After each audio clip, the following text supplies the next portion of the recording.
Dangerous 100।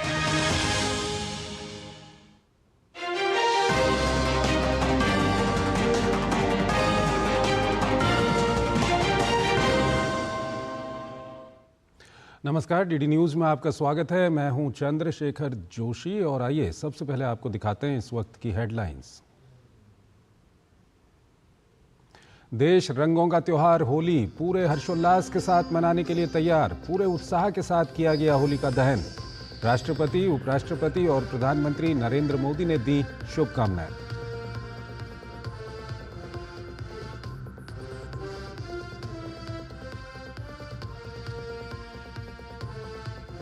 Holi पर फिर सामने आया ममता सरकार का हिंदू विरोधी चेहरा। शांति निकेतन सोनाझुरी हाट में होली खेलने पर लगाई रोक। भाजपा ने बताया तुष्टीकरण की राजनीति। तेलंगाना में हैदराबाद और साइबराबाद पुलिस ने पानी फेंकने और बाइकों की टोली पर लगाई रोक।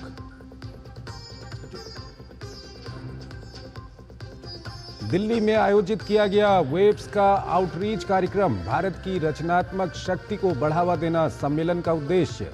अश्विनी वैष्णव ने वेव्स को बताया कलाकारों के लिए प्रतिभा दिखाने का बेहतरीन मंच। कहा क्रिएटर इकोनॉमी के लिए बनेगा $1 अरब का फंड।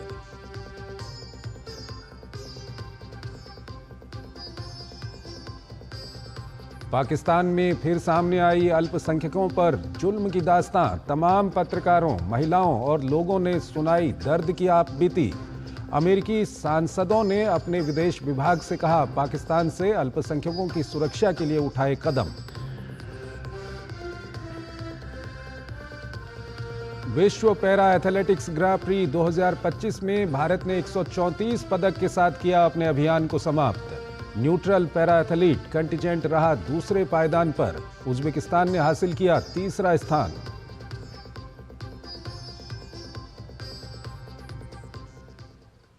और आइए अब खबरों को विस्तार से देखते हैं। देश भर में होली का रंग चढ़ चुका है। पूरा देश शुक्रवार को होली मनाने के लिए तैयार है।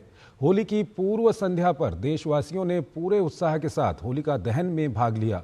होली को लेकर जगह जगह सुरक्षा के कड़े प्रबंध किए गए हैं, तो बाजारों में भी रौनक देखते बन रही है। देश भर में चढ़ा होली का रंग। होलिका दहन के साथ बढ़ा उमंग। किए गए सुरक्षा के कड़े प्रबंध। फागुन पूर्णिमा की रात बुराई पर अच्छाई की जीत का प्रतीक होलिका दहन पूरे देश में हर्षोल्लास के साथ मनाया गया। होलिका दहन एक महत्वपूर्ण पर्व है जिसमें होली के एक दिन पहले यानी पूर्व संध्या को होलिका का सांकेतिक रूप से दहन किया जाता है। होलिका दहन बुराई पर अच्छाई की जीत के पर्व के रूप में मनाया जाता है। इसके साथ ही शुक्रवार को देश भर में खुलकर रंगों की होली खेली जाती है। होली के अवसर पर कानून व्यवस्था को बनाए रखने के लिए पर्याप्त सुरक्षा बंदोबस्त किए गए हैं। राष्ट्रीय राजधानी दिल्ली एनसीआर सहित देश के विभिन्न इलाकों में सुरक्षा और निगरानी के कड़े प्रबंध किए गए हैं। संवेदनशील इलाकों में जहां अतिरिक्त पुलिस बल तैनात किया गया है, वहीं निगरानी के लिए सीसीटीवी और ड्रोन का भी सहारा लिया जा रहा है। सुरक्षा बलों की अलग अलग टीमें चेकिंग और पेट्रोलिंग कर रही हैं। राजधानी दिल्ली में होली और जुमे की नमाज से पहले सुरक्षा व्यवस्था सख्त कर दी गई। विभिन्न समुदाय के लोगों के साथ बैठक भी की गई है ताकि होली और रमजान दोनों ही त्योहार सौहार्दपूर्ण तरीके से मनाए जा सके। पूर्ण प्रेम सौहार्द से आप होली का त्योहार मनाएं। मुझे पूर्ण उम्मीद है जितना हमने ग्राउंड पे वर्क किया और हमारी पेट्रोलिंग पुलिसिंग लगाई है, सौहार्दपूर्ण माहौल से दोनों ही एक दूसरे बहुत अच्छे से त्योहार को इसको मनाया जाएगा, चाहे फ्राइडे नमाज रमजान में हो, चाहे महत्वपूर्ण त्योहार होली हो। होली के मद्देनजर उत्तर प्रदेश सरकार द्वारा विशेष इंतजाम किए गए हैं। मुख्यमंत्री योगी आदित्यनाथ ने वाराणसी में कानून व्यवस्था की समीक्षा बैठक के दौरान होली और होलिका दहन को लेकर विशेष सुरक्षा उपाय सुनिश्चित करने के निर्देश दिए। अलीगढ़ में स्थानीय प्रशासन के निर्णय के अनुसार होली के त्योहार से पहले मस्जिदों को तिरपाल से ढका जा रहा है। प्रयागराज में होली के दौरान कानून व्यवस्था बनाए रखने के लिए पुलिस ने फ्लैग मार्च भी निकाला। अयोध्या में होली से पहले सभी जिलों में शांति समितियों की बैठक हुई।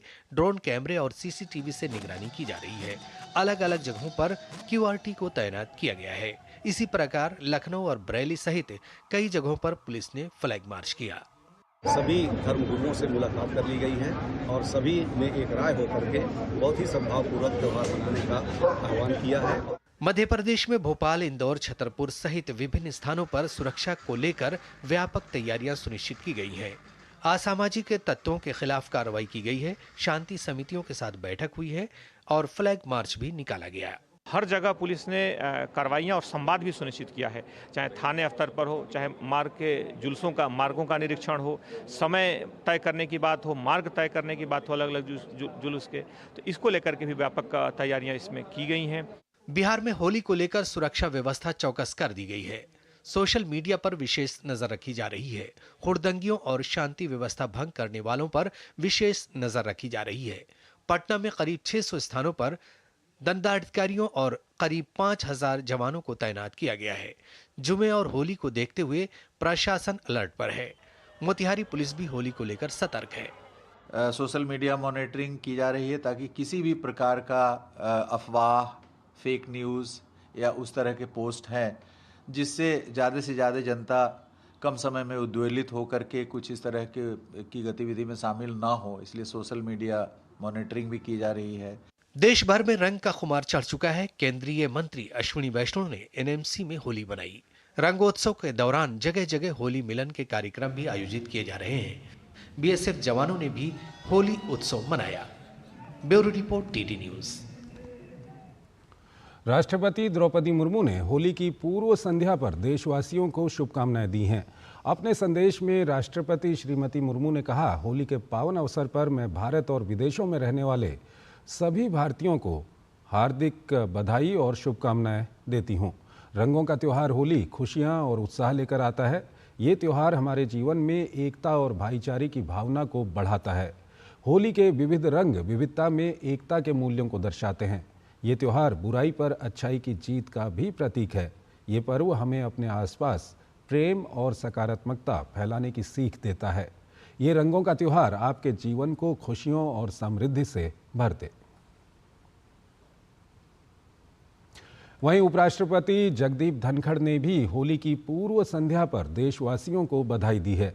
उपराष्ट्रपति ने अपने संदेश में कहा, होली के पावन पर्व की समस्त देशवासियों को हार्दिक शुभकामनाएं।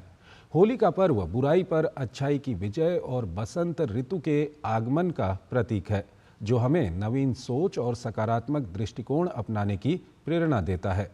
इस मंगलमय उत्सव को उल्लासपूर्वक मनाते हुए आइए हम इसके प्रेम के संदेश को अपनाएं।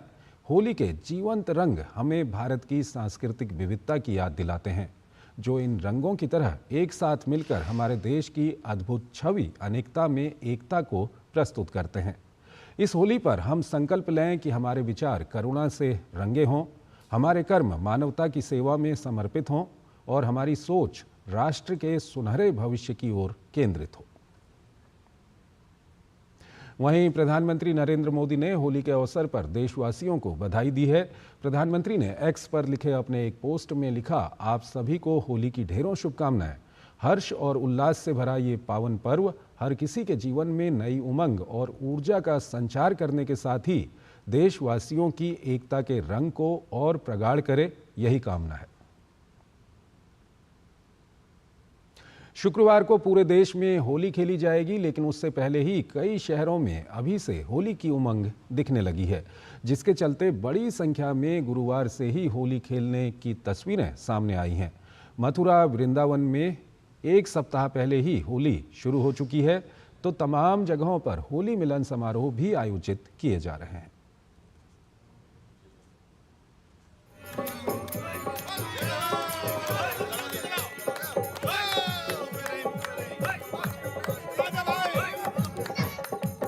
प्रेम, सौहार्द और आपसी भाईचारे के त्योहार होली के रंग हर ओर नजर आ रहे हैं। देश के अलग अलग हिस्सों में लोग अबीर गुलाल के साथ एक दूसरे को गले लगाकर होली की बधाई दे रहे हैं। बाजार भी पूरी तरह सजे हुए हैं। बच्चों की पिचकारियां, अबीर, गुलाल, रंग और गुजिया की लोग जमकर खरीदारी कर रहे हैं। आपको अलग अलग शहरों की तस्वीरें दिखाते हैं। उत्तर प्रदेश के लखनऊ में लोग अबीर, गुलाल, पिचकारी खरीदते नजर आ रहे हैं, तो वहीं प्रयागराज में भी लोग जमकर होली की तैयारी में जुटे हुए हैं। अलीगढ़ मुस्लिम विश्वविद्यालय के छात्रों ने भी अलीगढ़ में नॉन रेजिडेंट स्टूडेंट्स क्लब में जमकर होली खेली। जैसे फर्स्ट टाइम यहाँ हम होली खेल रहे हैं एनआरसी हॉल में, और इससे पहले हमने मतलब खेली है होली कैंपस में थोड़ा बहुत, नहीं तो हम शिव मंदिर पर अपना प्रोग्राम ऑर्गेनाइज कराते थे। हिस्ट्री में पहली बार एएमयू एडमिनिस्ट्रेशन ने एक साथ सारे स्टूडेंट्स को एक जगह होली खेलने की परमिशन दी है। हम लोग यहाँ पर होली मना रहे हैं और होली बहुत ही, जैसा आप देख सकते हैं कि बहुत ही शांतिपूर्वक तरीके से मनाई जा रही है। वृंदावन और अयोध्या में भी लोग होली के रंग में रंगे नजर आ रहे हैं। क्या बड़े क्या बच्चे, हर कोई होली का आनंद ले रहा है। यहाँ होली खेलने के लिए लोग देश के कोने कोने से पहुँचे हैं। यहाँ की होली में वह आनंद है कि यहाँ केवल प्रेम और सौहार्द है। सारे मन मुटावों को भुलाकर, सब कुछ भुलाकर केवल ठाकुर जी के साथ होली और ठाकुर जी में होली होती है। ये यहाँ की होली की विशेष बात है। सनातन का जो मूल सिद्धांत है वो समरसता है, प्रेम सौहार्द है, चारों अंग हैं और वो चारों अंग मिले हुए आपको दिखाई देंगे तो ब्रज में ही दिखाई देंगे। वहीं पंजाब के लुधियाना और अमृतसर में भी होली की रौनक देखने को मिल रही है। लुधियाना के बाजार होली के रंग बिरंगे सामान से सजे धजे नजर आ रहे हैं, तो वहीं अमृतसर के इस्कॉन मंदिर में भी लोग होली मनाने पहुंचे हैं। बात दिल्ली की करें तो यहाँ भी आम और खास होली के रंग में रंगे नजर आ रहे हैं। भाजपा सांसद रमेश बिधूड़ी भी होली मिलन समारोह में शामिल हुए, तो वहीं भाजपा सांसद मनोज तिवारी ने भी होली मिलन समारोह में शामिल होकर सभी को होली की बधाई दी। अपने कार्यकर्ताओं के साथ हम होली मना रहे हैं। हमारी नई नई सरकार बनी है, रेखा जी के नेतृत्व में हम इस रंग से विश्वास दिलाते हैं कि हम दिल्ली को विकास के रंग में रंगेंगे। ये मोदी जी की गारंटी। उत्तराखंड के मुख्यमंत्री आवास पर भी होली मिलन समारोह का आयोजन किया गया। होली समारोह में मुख्यमंत्री पुष्कर सिंह धामी होली के पारंपरिक गीतों पर कदम ताल करते नजर आए, तो वहीं राजस्थान के जैसलमेर में भारत पाकिस्तान सीमा पर तैनात सीमा सुरक्षा बल के जवानों ने होली के त्योहार से पहले ही एक दूसरे को अबीर गुलाल लगाकर जमकर होली मनाई। होली की रंगत गुजिया के बिना कैसे पूरी हो सकती है, तभी तो बाजार में एक से बढ़कर एक स्वादिष्ट और आकर्षक गुजिया बिक रही है। इन दिनों लखनऊ की महाकुंभ गुजिया चर्चा का विषय बनी हुई है। लगभग 25 इंच लंबी और 6 किलो वजन की ये गुजिया देश की सबसे बड़ी गुजिया है, जिसका नाम इंडिया बुक ऑफ रिकॉर्ड्स में दर्ज हो गया है। वहीं उत्तर प्रदेश के गोंडा में गोल्डन गुजिया लोगों को लुभा रही है। एक मिठाई की दुकान में गोल्डन गुजिया 50,000 रुपए किलो के दाम पर बिक रही है। हालांकि इसको खरीदने वाले ग्राहक बहुत ज्यादा नहीं है, लेकिन देखने के लिए लोगों की भीड़ जरूर जुट रही है। Bureau report, DD news. Mathura Vrindavan धाम की विश्व प्रसिद्ध होली बसंत पंचमी से लेकर फागुन मास की पूर्णिमा के एक सप्ताह बाद तक पूरे हर्षोल्लास के साथ पूरे ब्रज में मनाई जा रही है। ब्रज में संतों की होली सबसे ज़्यादा प्रसिद्ध है। लोग फूलों की होली का उत्सव धूमधाम से मना रहे हैं। श्री धाम वृंदावन से संवाददाता अजय मिश्र की ये रिपोर्ट देखिए।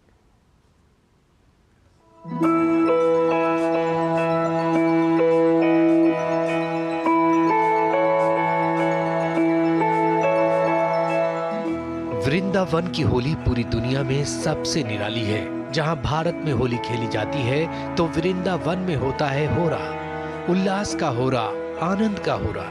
भारत में अगर वास्तव में कहीं होली का उत्सव होता है तो वो सिर्फ मथुरा, वृंदावन और श्री धाम अवध में होता है। क्यों ना हो, अवध और वृंदावन है ही संतों की भूमि। वृंदावन के प्रसिद्ध मंदिरों में होली को उत्सव की धूम देखते ही बनती है। मथुरा के द्वारकाधीश मंदिर से लेकर वृंदावन के बांके बिहारी और राधा रमन सहित ब्रज के सातों ठाकुर मानो भक्तों को अपने प्रेम के सातों रंगों में सराबोर करना चाहते हैं। होली जहां भक्त और भगवान आनंद में एकाकार हो जाते हैं। भक्ति पक्ष में ब्रज की उपासना में देखें तो होली का सीधा सा तात्पर्य होली, अब तक जो कुछ भी हुआ सो हो लिया, आगे कुछ नया। हमारे अंतर्मन में विद्वेष, आपसिक मनभेद, मतभेद ये सब नहीं होना चाहिए, पर उसको लेकर के हम होली का उत्सव मनाते हैं। श्री धाम वृंदावन में संतों की फूलों की होली सबसे ज्यादा प्रसिद्ध है। वास्तव में संत जनों की वाणी ही ब्रज का होली उत्सव है। कथा रस ही यहाँ की संत जनों की वाणी की पिचकारी से जब निकलती है तो सबको सराबोर कर देती है, और यही वृंदावन की होली को पूरी दुनिया में अनोखा बना देती है। होली के रंग क्या हैं? एक रंग से होली हम नहीं खेलते, बहुत सारे रंगों से होली खेलते हैं। जीवन में कभी सुख आता है, कभी दुख आता है, कभी बहुत प्रसन्नता होती, कभी विरह होता है, कभी कष्ट भी होता है। तो प्रत्येक रंगों का, उस प्रत्येक परिस्थिति का भगवान की कृपा की अनुभूति करते हुए हम उनको भगवान का दिया हुआ प्रसाद मानकर स्वीकार करें। यही होली के रंग हैं। और मैं आपके माध्यम सनातन धर्म में भक्तों के प्रेम की डोर में बंधे भगवान अत्यंत सुलभ हो जाते हैं। भगवान हमारे व्यवहार में आ जाते हैं, हमारे त्योहार में आ जाते हैं। होली का ये रंग हमारे जीवन में ऐसा चढ़े कि हम सभी में ईश्वर को देखें और इसी में हम होली को जलाते भी हैं। अगर आपके दूषित कर्म होंगे, दूसरे रंग होंगे, तो लोग आपको जला करके नष्ट कर देंगे। इसलिए होली में हम होलिका को भगाएं, होली के रंगों को चढ़ाएं, प्रहलाद की भक्ति को आत्मसात करें और सभी में प्रेम बंधुत्व का व्यवहार विस्तृत करें। वृंदावन के रस का आनंद लेने के लिए दुनिया भर से लोग यहाँ पर होली के महोत्सव में शामिल होने के लिए आते हैं और कई तो यहीं के हो जाते हैं। वृंदावन में फूलों सबसे ज्यादा प्रसिद्ध है और तमाम जो मंदिर हैं फूलों की होली के लिए मशहूर हैं। और इस तरह के रस को समझने के लिए, उसको महसूस करने के लिए आपको वृंदावन की धरती पर आना होगा। कैमरामैन आशीष के साथ अजय मिश्रा, डीडी न्यूज, श्री वृंदावन धाम। इस बार होली का त्यौहार कुछ खास होने जा रहा है। होली के रंगों के बीच इस बार पर्यावरण की सुरक्षा और स्वास्थ्य का भी ध्यान रखा जा रहा है। दरअसल राष्ट्रीय आजीविका मिशन के तहत जिले की स्वयं सहायता समूह की महिलाएं इको फ्रेंडली हर्बल गुलाल तैयार कर रही हैं। देखिए डीडी न्यूज की ये खास रिपोर्ट। छत्तीसगढ़ के बलरामपुर जनपद पंचायत क्षेत्र में सरनाडीह क्लस्टर के भनौरा ग्राम पंचायत में गंगा महिला स्वयं सहायता समूह की महिलाएं प्राकृतिक संसाधनों से इको फ्रेंडली हर्बल गुलाल तैयार कर रही हैं, ताकि जिले वासियों को होली के त्योहार को मनाने के लिए शुद्ध हर्बल गुलाल मिल सके और हर्बल गुलाल को बेचकर महिला समूह की आय में भी वृद्धि हो सके। स्वयं सहायता समूह की महिलाएं इस कार्य में अपनी कड़ी मेहनत और निष्ठा से जुटी हुई हैं। इन महिलाओं ने प्राकृतिक रंगों का उपयोग करके हर्बल गुलाल तैयार किया है, जिसे पूरी तरह से पर्यावरण के अनुकूल और सुरक्षित माना जा रहा है। हमारे समूह के दीदियों के बनाया हुआ हर्बल गुलाल को खरीदकर समूह के दीदियों को उत्सव भी होगा और इससे आमदनी भी बढ़ेगी, दीदियों को बनाने में अच्छा भी लगेगा। इसमें सिर्फ चुकंदर है, परसा फूल है और पत्ती के द्वारा अनेक प्रकार के पत्तियां हैं, जिसमें कलर बना करके दीदियों ने बना रहे हैं। गुलाल बनाने के लिए रंगीन फूलों, पत्तियों और अन्य हर्बल उत्पादों का इस्तेमाल किया जा रहा है। हम लोग अपने ही से बना रहे हैं, खुद हम लोग जंगल तरफ से लाकर, और हम लोग का इसमें ज्यादा फायदा होगा और समूह का जो महिला है उन लोग जागरूक भी हो रहे हैं। बलरामपुर जनपद पंचायत के सीओ रणवीर साय ने बताया कि महिला समूह द्वारा हर्बल गुलाल बनाया जा रहा है, जिससे ग्रामीण महिलाओं को रोजगार के साथ साथ जिले के निवासियों को होली के त्योहार को मनाने के लिए शुद्ध इको फ्रेंडली हर्बल गुलाल उपलब्ध हो रहा है। गंगा महिला स्व सहायता समूह के द्वारा होली त्योहार को देखते हुए हर्बल गुलाल बनाया जा रहा है। यह उनके आजीविका गतिविधि में बढ़ोतरी करने के लिए, उनकी आय में वृद्धि करने के लिए हर्बल गुलाल का निर्माण उनके द्वारा किया जा रहा है। बलरामपुर जिले की महिलाओं द्वारा तैयार किया जा रहा ये हर्बल गुलाल सिर्फ एक उत्पाद नहीं, बल्कि एक सामाजिक और पर्यावरणीय आंदोलन का हिस्सा बन चुका है। इस पहल से जहां एक और पर्यावरण को बचाने में मदद मिल रही है, वहीं दूसरी ओर महिलाओं को स्वरोजगार की दिशा में एक मजबूत कदम बढ़ाने का मौका भी मिल रहा है। छत्तीसगढ़ के बलरामपुर जिले में आने वाली होली को त्योहार को देखते हुए राष्ट्रीय आजीविका मिशन के तहत स्वयं सहायता समूह की महिलाओं ने इको फ्रेंडली हर्बल गुलाल तैयार किया है। स्वयं सहायता समूह की महिलाएं इस पहल के माध्यम से न केवल अपने परिवार की आय बढ़ा रही हैं, बल्कि पर्यावरण संरक्षण की दिशा में भी महत्वपूर्ण कदम उठा रही हैं। अपने सहयोगी सैलेन के साथ सोमेश पटेल, डीडी न्यूज, छत्तीसगढ़। शुक्रवार को देश भर में होली खेली जाएगी, लेकिन उससे पहले ही कई राज्यों में होली को लेकर बंदिशों को लेकर विवाद शुरू हो चुका है। यूपी और बिहार में जारी विवाद के बीच बंगाल और तेलंगाना में भी होली को लेकर आए बयान की वजह से विवाद बढ़ गया है। स्थानीय प्रशासन सारे एहतियात बरत रहा है तो पुलिस भी सभी से संयम बरतने की अपील कर रही है।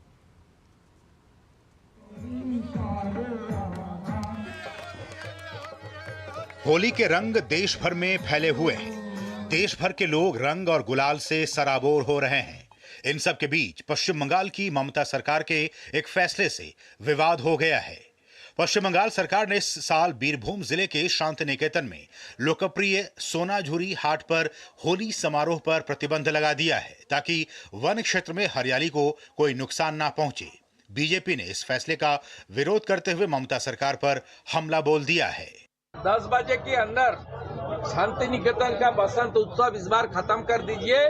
इस बार फ्राइडे है, स्पेशल डे है, इसलिए इस बार आप लोग 10 बजे के बाद कुछ नहीं करना चाहिए।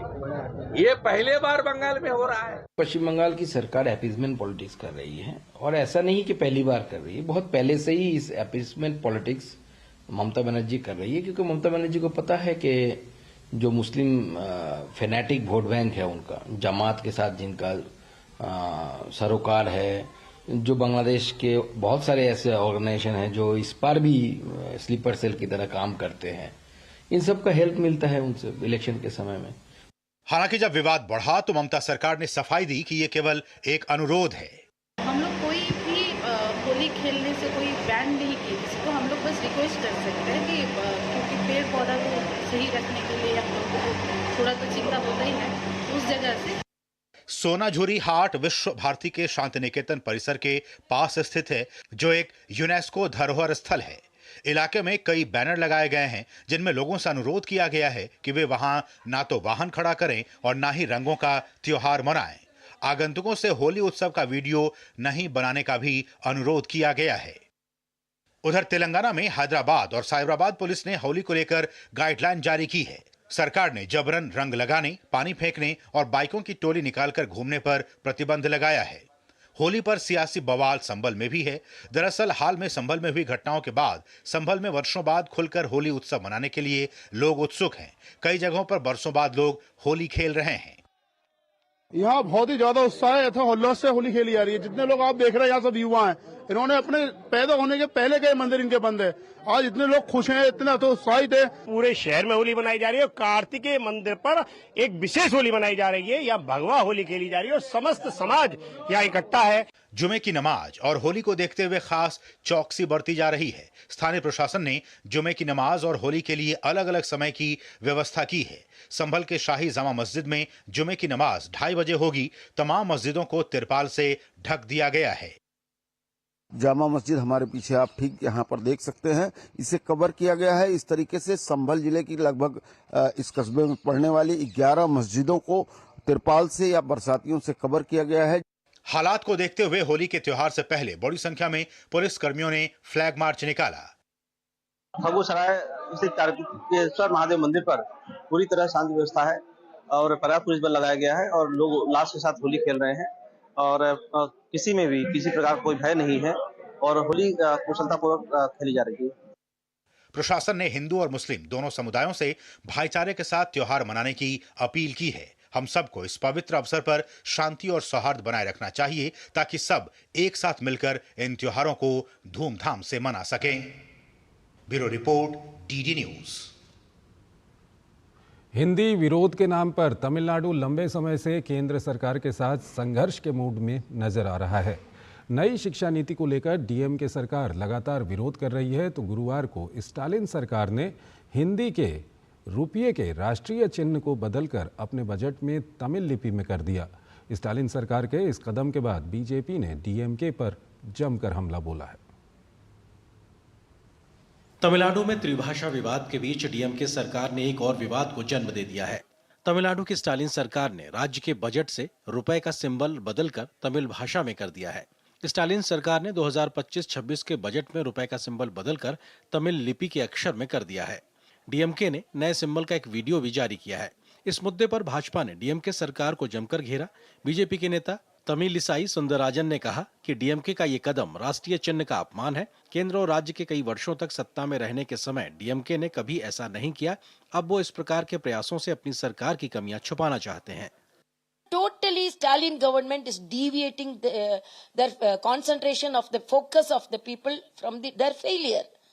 Lot of problems faced in Tamil Nadu. 8 lakh crore has been the debt of Tamil Nadu. Please concentrate on that.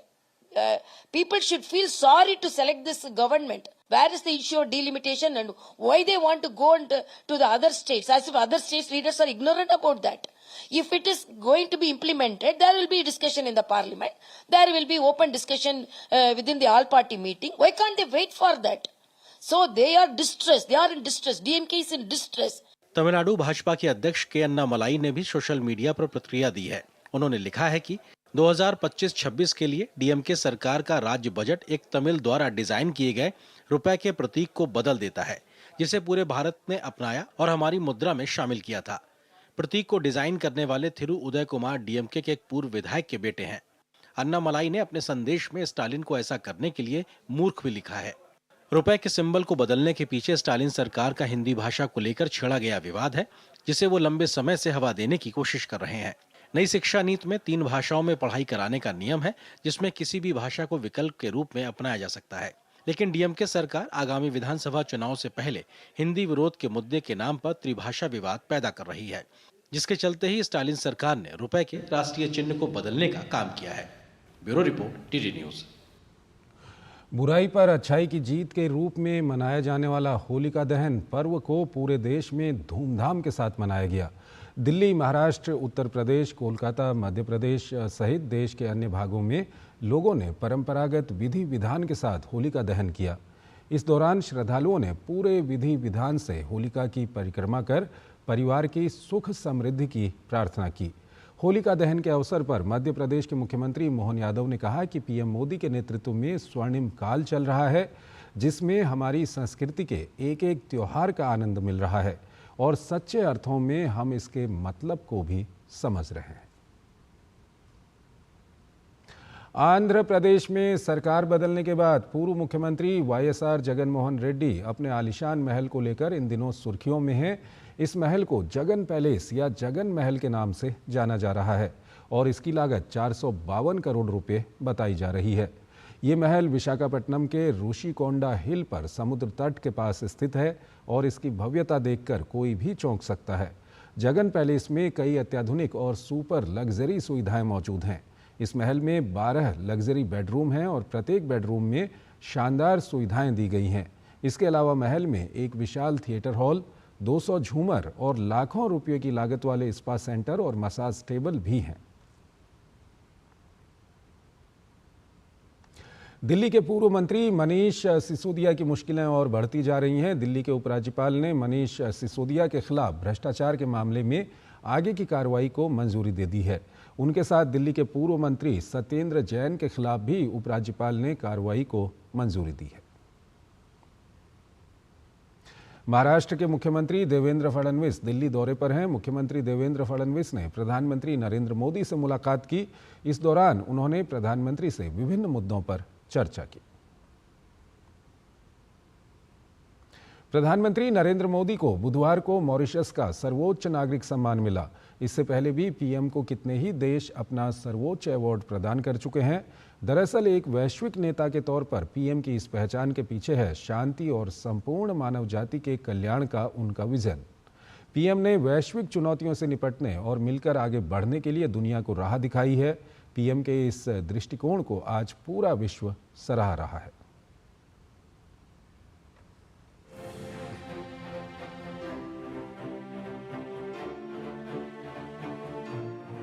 वैश्विक चुनौतियों का मिलकर मुकाबला, संवाद से संघर्ष का समाधान और विकास के सफर में सभी देशों और नागरिकों की भागीदारी, ये हैं वो बिंदु जिन पर प्रधानमंत्री नरेंद्र मोदी लगातार जोर देते रहे हैं।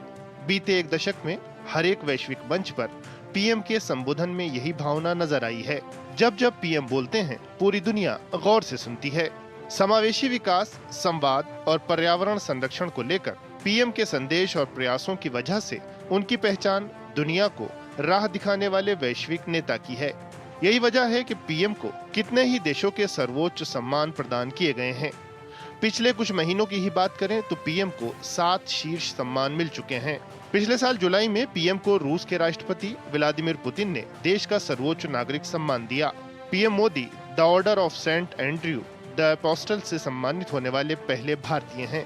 नवंबर 2024 में नाइजीरिया के राष्ट्रपति बोला अहमद ने पीएम मोदी को grand commander of the order of niger प्रदान किया। प्रशस्ति पत्र में कहा गया कि प्रधानमंत्री के दूरदर्शी नेतृत्व ने भारत को एक वैश्विक शक्ति के रूप में स्थापित किया है। पीएम 56 वर्षों में पहले ऐसे विदेशी नेता हैं जिन्हें ये पुरस्कार दिया गया। उसी माह गयाना के राष्ट्रपति इरफान अली ने पीएम को देश के सर्वोच्च राष्ट्रीय पुरस्कार द ऑर्डर ऑफ एक्सीलेंस से सम्मानित किया। ये अवार्ड विकासशील देशों के अधिकारों की रक्षा और वैश्विक समुदाय के लिए असाधारण सेवा के लिए दिया गया। उसी दिन पीएम को डोमिनिका की राष्ट्रपति सिल्वेनी बर्टन ने अपने देश का सर्वोच्च राष्ट्रीय पुरस्कार सौंपा। डोमिनिका अवार्ड ऑफ ऑनर कोविड-19 महामारी के दौरान मदद और रिश्तों की मजबूती में योगदान के लिए दिया गया। दिसंबर 2024 में कुवैत ने पीएम मोदी को अपना सबसे बड़ा राष्ट्रीय पुरस्कार दिया। कुवैत के अमीर मिशाल अल अहमद अल जबर अस-सबाह ने पीएम को द ऑर्डर ऑफ मुबारक अल कबीर से सम्मानित किया। अब तक चुनिंदा वैश्विक नेताओं को ही ये अवार्ड मिला है। इस साल भी पीएम को ग्लोबल अवार्ड से नवाजे जाने का सिलसिला जारी है। पिछले दिनों बारबाडोस ने पीएम को honorary order of freedom of Barbados दिया। वहां की राष्ट्रपति ने ये पुरस्कार प्रदान किया, जिसे पीएम की ओर से विदेश राज्य मंत्री पवित्रा मार्गरिटा ने प्राप्त किया। बुधवार को मॉरिशस के राष्ट्रीय दिवस समारोह में पीएम को वहां का सर्वोच्च नागरिक सम्मान मिला। राष्ट्रपति धर्मबीर गोकुल ने पीएम को grand commander of the order of the star and की ऑफ द इंडियन ओशन पुरस्कार प्रदान किया। किसी भारतीय को पहली बार ये सम्मान प्राप्त हुआ है। इन अवार्ड्स और ग्लोबल लीडर के तौर पर शोहरत के पीछे सबसे बड़ी वजह है पीएम का विजन, संपूर्ण मानव जाति के कल्याण और शांति संवाद का विजन। यूक्रेन युद्ध हो या पश्चिम एशिया संकट, पीएम ने बार बार हर बार एक ही बात दोहराई, समाधान युद्ध के मैदान में नहीं निकलते। यूक्रेन युद्ध अपने चरम पर था, ऐसे में पीएम ने रूस के राष्ट्रपति के सामने बैठकर यही संदेश पूरी मजबूती से रखा। युद्ध के मैदान में समाधान संभव नहीं होते। बम बंदूक और गोलियों के बीच समाधान और शांति वार्ताएं सफल नहीं होती हैं और हमने वार्ता के माध्यम से ही शांति के रास्ते अपनाने होंगे। पीएम के इस पक्ष को दुनिया ने सराहा। पीएम ने शांति की किसी भी पहल में न केवल मदद की बात कही, बल्कि संघर्ष प्रभावित क्षेत्रों में मानवीय सहायता भी भेजी। पश्चिम एशिया संकट पर पीएम ने वैश्विक मंचों और द्विपक्षीय मुलाकातों में बार बार संवाद और शांति पर जोर दिया। संघर्ष ही नहीं, पर्यावरण संकट और आतंकवाद जैसी वैश्विक चुनौतियों को लेकर भी पीएम का संदेश साफ है, समाधान के लिए सब साथ आएं, मिलकर प्रयास करें।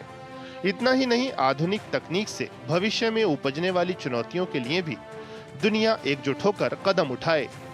आधुनिक तकनीक हो या विकास की डगर, पीएम ग्लोबल साउथ सहित सबको साथ लेकर आगे बढ़ने पर बार बार बल देते रहे हैं। यही वो दृष्टिकोण है जिसे पूरी दुनिया न केवल सम्मान से देखती है, बल्कि इससे मानवता का बेहतर भविष्य सुनिश्चित करने में भी मदद मिल रही है। Bureau report, DD news. Delhi में वेव्स का आउटरीच कार्यक्रम आयोजित किया गया, जिसका उद्देश्य भारत की रचनात्मक शक्ति को बढ़ावा देना था। इस मौके पर सूचना प्रसारण मंत्री अश्विनी वैष्णव ने कहा, क्रिएटर इकोनॉमी के लिए $1 अरब का फंड बनेगा। इस साल 1 मई से मुंबई में आयोजित होने वाले वेव्स यानी विश्व ऑडियो विजुअल एवं मनोरंजन शिखर सम्मेलन 2025 को लेकर केंद्र सरकार पूरी तैयारियों में जुटी हुई है। शिखर सम्मेलन से पहले मीडिया और मनोरंजन क्षेत्र में अंतर्राष्ट्रीय सहयोग को बढ़ावा देने की दिशा में महत्वपूर्ण कदम उठाते हुए नई दिल्ली स्थित सुषमा स्वराज भवन में वेव्स 2025 के सत्र का आयोजन किया गया। इस मौके पर विदेश मंत्री डॉक्टर एस जयशंकर ने कहा कि मीडिया और मनोरंजन इंडस्ट्री में तकनीक का उपयोग काफी बढ़ गया है। विदेश मंत्री ने कहा कि भारत में स्टोरी टेलिंग की बेहद प्राचीन परंपरा है। तकनीक के जरिए कंटेंट क्रिएटर अपनी कला और संस्कृति को आगे लेकर जाएंगे। In many ways, this is actually a shaping of history itself. So what we are embarked upon in that sense is not totally new. But the manner in which we proceed, by harnessing the advancements of technology and applying its latest tools, that is what is different. Prime Minister Modi often speaks about development through the harmonization of tradition and technology. What we say, Vikas bhi, Virasat bhi. And this is an important example of that endeavor, of that thinking. WAVES सम्मेलन में 100 से ज्यादा देशों के प्रतिभागी हिस्सा लेंगे। 34 बड़े मीडिया जगत के लोगों को इसकी एडवाइजरी बॉडी में रखा गया है। सूचना एवं प्रसारण मंत्री अश्विनी वैष्णव ने इस मौके पर बताया कि क्रिएटर इकोनॉमी के लिए $1 अरब का फंड बनाया जाएगा। करीब 130 से अधिक देशों के एम्बेसडर्स और मीडिया और उनके एम्बेसी से अधिकारी सब आए थे। उन सब से निवेदन किया गया कि अपने अपने देश में वेव्स के बारे में बताएं और अपने देश से पार्टिसिपेशन करवाएं, जिससे कि ये जो एक नया प्लेटफॉर्म बन रहा है, एक बहुत नया, जैसे मूवीज़ में ऑस्कर है, कांस है, इफ़ी है, वैसे ही क्रिएटिव वर्ल्ड के लिए बहुत बड़ा एक ये नया प्लेटफॉर्म बन रहा है। इसमें पार्टिसिपेट करें। हमारे क्रिएट इन इंडिया चैलेंज में बहुत अच्छा पार्टिसिपेशन हुआ है। करीब 25 लाख से अधिक लोगों ने रजिस्ट्रेशन शुरू में किया था। उसमें से करीब 80,000 के अधिक लोगों ने पार्टिसिपेशन किया। शॉर्टलिस्ट होकर 1000 से अधिक लोगों को इसमें रिकॉग्नाइज़ किया जाएगा। एक फ़ंड भी बनाया जा रहा है जो कि पब्लिक प्राइवेट फ़ंड पार्टनरशिप में बनेगा, जिससे कि जो क्रिएटिव स्टार्टअप्स हैं उन सब के लिए अपॉर्चुनिटीज़ नहीं बने। देश का पहला Indian institute of content technology Mumbai में खोलने के लिए मोदी सरकार ने पहले ही कैबिनेट की मंजूरी दी है। इसके लिए 392 करोड़ के फंड को मंजूर किया गया है। मुंबई में इसके लिए जगह का चयन भी कर लिया गया है। दुनिया भर से आने वाले क्रिएटिव वर्ल्ड के लोगों को, टेक्नोलॉजी वर्ल्ड के लोगों को, एंटरटेनमेंट के लोगों को हम लोग एक बहुत अच्छा एक्सपीरियंस इस वेव्स के माध्यम से देंगे। Indian institute of creative technology एक बहुत ही पाथ ब्रेकिंग इंस्टीट्यूट है। इस इंस्टीट्यूट के लिए उन्होंने मुंबई को चुना, महाराष्ट्र को चुना, इसलिए भी मैं उनका आभार व्यक्त करता हूं। वैश्विक मीडिया संवाद में भागीदारी को सुनिश्चित करने के लिए सूचना और प्रसारण मंत्रालय द्वारा सूचना और प्रसारण मंत्रालय के सचिव संजय जाजू ने कहा कि ये समिट नए इनोवेटिव विचारों को एक नया मंच देता है। The media and entertainment industry, friends, stands at the confluence of these forces. It not just acts as a mirror, but it also acts as a bridge between innovation and tradition. In today's interconnected world, the role of media and entertainment extends beyond storytelling. It's actually a force for positive change. Delhi के सुषमा स्वराज भवन में हुए इस कार्यक्रम में केंद्रीय मंत्री S Jaishankar, Ashwini वैष्णव, doctor L Murugan और महाराष्ट्र के मुख्यमंत्री देवेंद्र फडणवीस के अलावा 100 से अधिक राजदूतों और उच्चायुक्तों ने हिस्सा लिया। शैलेंद्र मिश्र के साथ ब्यूरो रिपोर्ट, डीडी न्यूज। इस साल 1 मई से मुंबई में आयोजित होने वाले वेव्स 2025 को लेकर केंद्र सरकार पूरी तरह तैयारी कर रही है और पूरी तैयारियों में जुटी हुई है। शिखर सम्मेलन से पहले मीडिया और मनोरंजन क्षेत्र में अंतर्राष्ट्रीय सहयोग को बढ़ावा देने की दिशा में महत्वपूर्ण कदम उठाते हुए नई दिल्ली स्थित सुषमा स्वराज भवन वेव्स 2025 का आयोजन यहां पर किया गया। इस कार्यक्रम में कई देशों के राजनयिकों ने भाग लिया और मीडिया एवं मनोरंजन उद्योग को नई ऊंचाइयों पर ले जाने के लिए भारत के प्रयासों की सराहना की। भारत में जिम्बाब्वे के राजदूत ने कहा कि भारतीय कंपनियों के सहयोग के साथ उनके देश में मनोरंजन क्षेत्र में नए रास्ते खुलेंगे। I believe my country, there is a scope for collaboration because of your Bollywood, which is well known in my country, and it is considered a good case study of a developed film industry. So I believe having come here and listened to the objectives of WEBS, I will be in a critical position to invite them to come here and pursue areas of collaboration with their Indian counterparts. Bharat में Botswana के उच्चायुक्त ने कहा कि उनके देश में बॉलीवुड की बहुत संभावनाएं हैं। उन्होंने मीडिया एवं मनोरंजन उद्योग के क्षेत्रों में भारतीय कंपनियों के सहयोग की सराहना भी की। It will certainly open up avenues of collaboration between the entertainment and media and sector here in India with our upcoming nascent media houses and arts and culture houses in our countries. We need an avenue like this one to expose our sector to what really needs to be there. So I'm very happy, very, very happy. I'm looking forward to being there, and hopefully there will be a delegation from my country. सूचना और प्रसारण मंत्रालय के सचिव संजय जाजू ने विश्व audio visual entertainment शिखर सम्मेलन के आउटरीच प्रोग्राम के दौरान संबोधन दिया। उन्होंने कहा कि ये समिट नए इनोवेटिव विचारों को एक नया मंच देता है और मीडिया एवं एंटरटेनमेंट इंडस्ट्री को वैश्विक स्तर पर एकजुट करने का जरिया बनता है। प्रधानमंत्री नरेंद्र मोदी ने 2019 में भारतीय सिनेमा के उद्घाटन के दौरान वेब्स की आवश्यकता पर जोर दिया था। The media and entertainment industry, friends, stands at the confluence of these forces. It not just acts as a mirror, but it also acts as a bridge between innovation and tradition. In today's interconnected world, the role of media and entertainment extends beyond storytelling. It's actually a force for positive change. Excellencies, India is renowned for its rich cultural heritage, which spans centuries of diverse traditions, knowledge, and art forms. Yoga and meditation are now practiced worldwide for mental and physical well-being.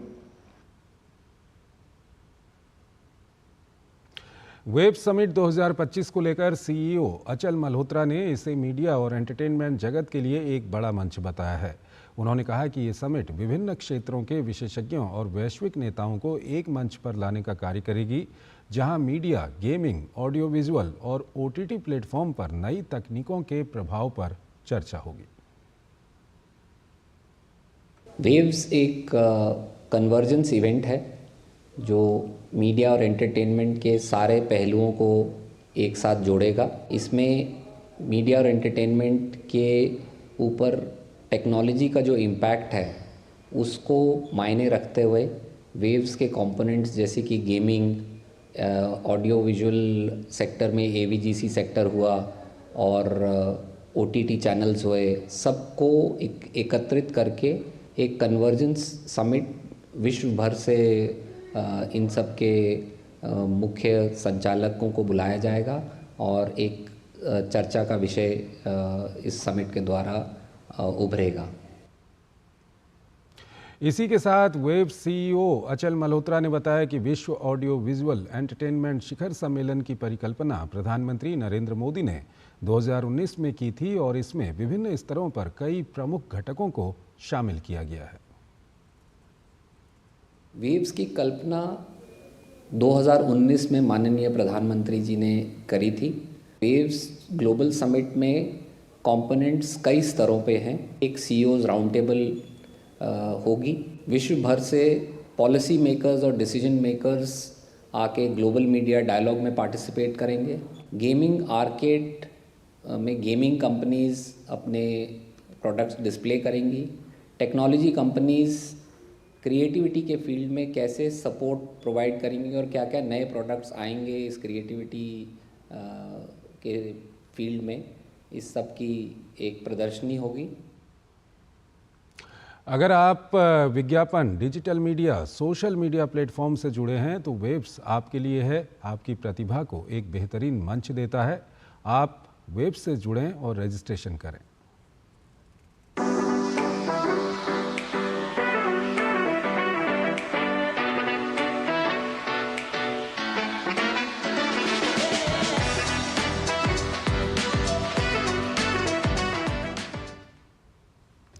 Prasar Bharati द्वारा मार्च 2024 में शुरू किए गए PB शब्द ने अपने 1 वर्ष पूरे कर लिए हैं। पीबी शब्द मीडिया संगठनों को वीडियो, ऑडियो, टेक्स्ट और फोटो सहित विभिन्न प्रारूपों में लोगो मुक्त दैनिक समाचार सामग्री उपलब्ध कराने के लिए एक साझा फीड सेवा के रूप में लॉन्च किया गया था।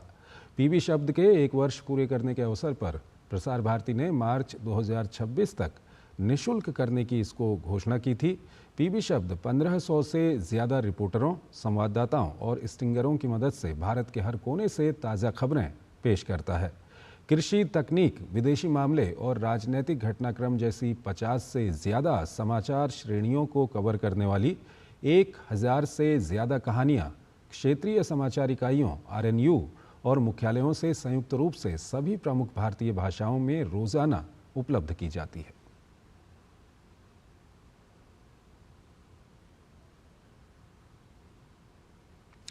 दिल्ली की मुख्यमंत्री रेखा गुप्ता की अध्यक्षता में गुरुवार को दिल्ली सचिवालय में वायु प्रदूषण को नियंत्रित करने को लेकर महत्वपूर्ण बैठक की गई। इस बैठक के दौरान दिल्ली के पर्यावरण मंत्री मनजिंदर सिंह सिरसा समेत शहरी विकास विभाग, MCD, DPCC, DDA, Delhi traffic police, PWD, राजस्व, DSII, DC सहित तमाम संबंधित विभाग के वरिष्ठ अधिकारी मौजूद रहे। बैठक के बारे में जानकारी देते हुए CM रेखा गुप्ता ने बताया कि राजधानी में धूल प्रदूषण कम करने के लिए मॉनसून को छोड़कर अब से पूरे साल स्प्रिंकलर्स और स्मॉग गन्स तैनात रहेंगी। साथ ही बॉर्डर एरिया में वाहनों की जांच के लिए एनफोर्समेंट टीम को बढ़ाने के भी निर्देश दिए गए हैं और सभी रोड ओपनिंग एजेंसियों को सड़कों की मरम्मत और साफ सफाई से संबंधित साप्ताहिक रिपोर्ट भी देने के निर्देश दिए गए हैं। इसके साथ साथ सभी संबंधित विभागों को एक हफ्ते बाद कार्य योजना के साथ उपस्थित होने के भी निर्देश दिए गए हैं। भारत ने नई दिल्ली में आयोजित विश्व पैरा एथलेटिक्स ग्रां प्री 2025 में शीर्ष पर रहते हुए अपने अभियान को खत्म किया है। इस चैंपियनशिप में भारतीय पैरा खिलाड़ियों ने 134 पदक जीत अपने नाम करने में सफलता हासिल की, जिसमें 45 स्वर्ण, 40 रजत और 49 कांस्य पदक शामिल हैं। वहीं दूसरे स्थान पर न्यूट्रल पैरा एथलीट कंटिजेंट रहा, जिसने 18 स्वर्ण, 15 रजत और 6 कांस्य पदक के साथ कुल 39 पदक अपने नाम करने में सफलता हासिल की। वहीं उज्बेकिस्तान के खिलाड़ी 8 स्वर्ण, 5 रजत और 5 कांस्य पदक के साथ कुल 18 पदक जीतकर तीसरे स्थान पर रहे। गौरतलब है कि भारत में पहली बार आयोजित विश्व पैरा एथलेटिक्स ग्रां प्री में दुनिया के 20 देशों के 280 से ज़्यादा पैरा खिलाड़ियों ने पदक के लिए अपनी दावेदारी पेश की। इस 3 दिवसीय आयोजन में भारतीय पैरा खिलाड़ियों का शानदार प्रदर्शन देखने को मिला। भारत की ओर से इस चैंपियनशिप में कुल 150 पैरा खिलाड़ियों ने हिस्सा लिया था, जिन्होंने 134 पदक अपने नाम करने में सफलता हासिल की। विश्व पैरा एथलेटिक्स ग्रां प्री के सफल आयोजन पर विश्व पैरा एथलेटिक्स के सीनियर मैनेजर मार्टिन चोरले ने इस टूर्नामेंट के आयोजन को लेकर भारत के प्रयासों की सराहना की। The facilities are fantastic here. That's why we've come to have a Grand Prix here in preparation for the World Championships. That preparation in the facilities, all the areas within the stadium, the renovation of the stadium, the impact from the government's involvement now with the World Championships. It only heightens that and brings it forward as we move to deliver the World Championships. It's world-class facilities, and all the athletes will be really happy with the renovations that will happen over the coming months in preparation for the World Championships. Para खिलाड़ियों के जीवन को सुगम बनाने और दिव्यांगों को खेलों से जोड़ने के लिए काम करने वाली संस्था स्वयं की अध्यक्ष इस्मीनू जिंदल का कहना है कि आज खिलाड़ियों को सरकार और गैर सरकारी संस्थाओं का पूरा साथ मिल रहा है। उन्होंने कहा कि इसी का नतीजा है कि आज हमारे पैरा खिलाड़ी अंतर्राष्ट्रीय मंच पर शानदार प्रदर्शन कर रहे हैं। इस्मीनू जिंदल से खास बात की हमारे संवाददाता सुशील कुमार ने। नई दिल्ली में world para athletics grand pre का आयोजन सफल तौर पर हुआ है और इस आयोजन को सफल बनाने में स्वयं की भी एक अहम भूमिका रही है। इस वक्त हमारे साथ स्वयं की इस्मीनू जिंदल जी मौजूद हैं। इनसे बात करेंगे और जानने की कोशिश करेंगे कि स्वयं किस प्रकार से पैरा एथलीट्स की मदद के लिए हमेशा तत्पर रहा है। जब कोई पैरा एथलीट खेलता है, क्लासिफिकेशन एक ऐसी चीज़ है जिसकी वजह से बहुत सारे लोग चूज़ नहीं हो पाते राइट मायनों में, और जब वो देश को बाहर जाके रिप्रेजेंट करते हैं तो कई बारी उनकी जो क्लासिफिकेशन है वो राइट नहीं होने की वजह से उनको बहुत ह्यूमिलिएशन फील होती है। तो इस तरह के आयोजन का मैं बहुत सराहना करती हूँ और आशा करती हूँ कि रेगुलर बेसिस पे होता रहेगा। जो सुलभ होगा जीवन, तभी किसी में एक कुछ करने की एक फीलिंग आएगी, एक प्रेरणा आएगी, हम भी कुछ कर सकते हैं। इसके लिए स्वयं की अगर बात करें तो क्या क्या जो है स्कीम है, क्या क्या पहल सामने आ रही है स्वयं की तरफ से? ये एक बहुत बड़ी चीज़ है जो हमारे माननीय प्राइम मिनिस्टर जी ने एक अभियान शुरू किया है, सुगम्य भारत अभियान। उसके अंतर्गत ये चीज़ लोगों में जागरूकता फैली है कि सुगम्यता कितनी इम्पॉर्टेंट चीज़ है और पैरा एथलीट्स के लिए ये एक जीवन जीने के लिए एक बहुत ही नॉर्मल चीज़ है। ये लग्जरी की बात नहीं है, एक जीवन को जीने की बात है। आने वाले समय में आपके साथ पैरा एथलीट्स का विकास किस लेवल पे जाएगा? देश के साथ पैरा एथलीट्स का नाम बहुत ऊंचा जाएगा क्योंकि इसके तरफ पूरी दुनिया अब जागरूक हो रही है और इस टैलेंट को पहचान रही है। गाँव में जो दिव्यांग बच्चे हैं, जो दिव्यांग लोग हैं, उनके लिए क्या कुछ करने को है अभी?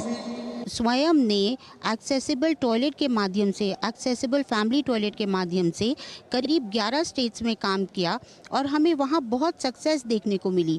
हमें लगा था कि खाली शहर में लोग एक्सेसिबिलिटी समझते हैं, पर गांव में लोगों से जो हमें ये मिला कि वो सिर्फ अपने आज के लिए नहीं, अपने भविष्य के लिए भी AFT टॉयलेट को अपनाने के लिए वो आगे बढ़कर आगे आए। तो ये थी स्मेरू जिंदल जिनका साफ तौर पर कहना है कि अभी एक्सेसिबिलिटी को लेके शहरों में और टायर 2 और टायर 3 सिटीज़ में भी काम हो रहा है, जिनका लक्ष्य है कि इसे गाँव में ले जाया जाए, जिससे धरातल पर उतारा जाए, जिससे कि ज़्यादा से ज़्यादा दिव्यांग लोगों को एक्सेसिबिलिटी का फ़ायदा मिल सके और वो बड़े मंच पर अपने प्रदर्शन से देश को पदक दिला सकें। Sushil Kumar, DD news, Delhi. Special Olympic world winter games में पदक जीतने वाली आकृति अपनी उपलब्धि से बेहद खुश हैं। वहीं आकृति की कोच मेघा ने भी आकृति की जीत से उत्साहित वो नजर आईं। उन्होंने कहा कि आज स्पेशल खिलाड़ी लगातार बेहतरीन प्रदर्शन कर रहे हैं। उन्होंने कहा कि स्पेशल खिलाड़ियों की सफलता में सरकार से मिल रहे साथ की उन्होंने सराहना की। भारतीय एथलीटों का special Olympic world winter games में मेडल जीतने का सिलसिला जारी है। इस वक्त हमारे साथ है आकृति, जिन्होंने की ब्रॉन्ज मेडल जीता है क्रॉस कंट्री स्कीइंग में, और उनकी कोच मेघा जी भी हमारे साथ हैं। आकृति, special Olympic world winter games में आपने यहाँ पर आके मेडल जीता, तो कैसा रहा यह अनुभव? कितना एंजॉय किया आपने गेम्स को? भाग गया ना, अच्छा बहुत अच्छा लगा। मेडल आऊंगी, अच्छा लगा, मजा आया। तो मेडल जीत के आकृति को बहुत अच्छा लगा, क्योंकि कंपटीशन भी बहुत टफ रहता है यहाँ पर और हमारे बच्चे लगातार मेडल जीत रहे हैं, तो एक बहुत ही बड़ी बात है हम सबके लिए। उनकी कोच मेघा जी भी हमारे साथ। मेघा जी, लगातार बच्चों का प्रदर्शन बहुत अच्छा हो रहा है, सभी इवेंट्स में मेडल आ रहे हैं और क्रॉस कंट्री स्कीइंग में भी मेडल आया, तो कैसे देखते हैं ओवरऑल तैयारियां कैसी थी आपके यहाँ आने तक और किस तरह से पूरे बच्चों को आपने तैयार कराया? बच्चों की प्रैक्टिस बड़ी अच्छी थी, तो मेहनत की है तो ब्रॉन्ज मेडल आ गया है। आगे भी जारी ऐसे ही रहेगा। 100 मीटर है हमारा 15 तारीख को, तब भी हम मेडल्स लेकर आएंगे। तो भारत सरकार लगातार साई के माध्यम से और अन्य जो स्कीम्स है उनके माध्यम से लगातार सपोर्ट करती है। उन सब चीजों को कैसे देखते हैं, विशेषकर जिस तरह से स्पेशल ओलंपिक भारत का सपोर्ट मिलता है उसको? स्पेशल ओलंपिक भारत का बहुत सपोर्ट है, इसी वजह से आज हम इस प्लेटफॉर्म पर हैं। मलिका मैडम ने काफ़ी सपोर्ट किया है, इसलिए हम यहाँ पर आज आए हैं और हमारे एथलीट्स को काफ़ी मोटिवेशन मिला है और हमारे पास मेडल्स कंटिन्यू आते जाते हैं, चाहे समर गेम्स हो चाहे विंटर गेम्स हो। तो आकृति, इस बार ब्रॉन्ज जीता, अगले बार नए गेम्स में जाएंगे, वर्ल्ड गेम्स में जाएंगे, तो वहाँ क्या आपका उद्देश्य रहेगा? इस मेडल को, ब्रॉन्ज को गोल्ड में कन्वर्ट करेंगे? अच्छा लगेगा, बहुत अच्छा लगेगा नई जगह जाने के लिए। तो आकृति भी उत्साहित है कि वो अन्य गेमों में लगातार जाएं, वहां भी मेडल जीतें। ओवरऑल मैडम, अगर आप बात करें जिस तरह से जो मूवमेंट है स्पेशल ओलंपिक का, वो लगातार बढ़ रहा है भारत सरकार के प्रयासों से, वर्ल्ड बॉडी के प्रयासों से, स्पेशल ओलंपिक के प्रयासों से, तो कैसे देखती हैं कि लगातार जो बच्चे हैं, पेरेंट्स भी आगे खुल के आ रहे हैं? जो पहले क्या होता था कि स्पेशल बच्चों को एक्सेप्ट करने पेरेंट भी एक्सेप्ट नहीं करते, अब वो चीज बदल रही है और बच्चे और पेरेंट्स ने बच्चों को आगे ला रहे हैं और खेल के माध्यम से बच्चों में सुधार आ रहा है। मैं मैडम का धन्यवाद करूंगी, मलिका मैडम का, जिन्होंने इतना अच्छा प्लेटफॉर्म दिया है हमारे स्पेशल बच्चों को, जिससे उनके पेरेंट्स को भी मोटिवेशन मिला है। जब मेडल्स आते हैं तो उनको काफी अच्छा प्राइज भी मिलता है, तो इसलिए पेरेंट्स भी आगे आए हैं। जो एक इनाम राशि है मेडल विनर्स के लिए भारत सरकार ने, वो भी बढ़ा दी है स्पेशल एथलीट्स के लिए। कहीं ना कहीं इससे जो एथलीट्स होते हैं, जो पेरेंट्स होते हैं, उनको भी उत्साह मिलता है कि वो बच्चों को खेलों से जोड़ें, और इसी कारण हमको दिख रहा है कि हमारे बच्चे उत्साहित हैं और देश के लिए मेडल जीत रहे हैं। कैमरा पर्सन सत्यनारायण के साथ Narayan Singh, DD network, Turin. तो इस बुलेटिन में फिलहाल इतना ही। आप बने रहिए डीडी न्यूज़ के साथ। नमस्कार।